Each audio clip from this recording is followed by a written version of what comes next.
काय कमाली षटक हाताळलंय बा. अबुदार शेख साठी एकदा टाळ्या होऊन जाऊ द्या. कमाली षटक मात्र इकडे हाताळलंय.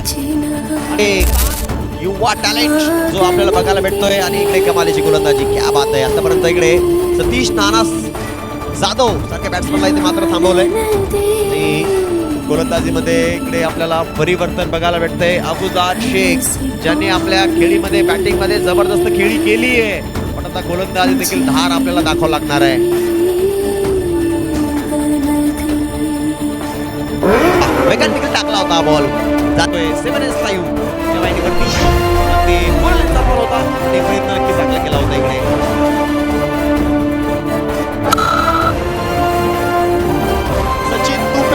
गोल्डन टचवर मध्ये बाद होत आहेत. पहिला धक्का लागतो टीमला. वेगळा टाकलेला बॉल त्यावेळेला अवे फ्रॉम द बॉल. क्या बात आहे. यावेळेस मात्र लेनला थोडं ओढलं गोलंदाज अबुदार.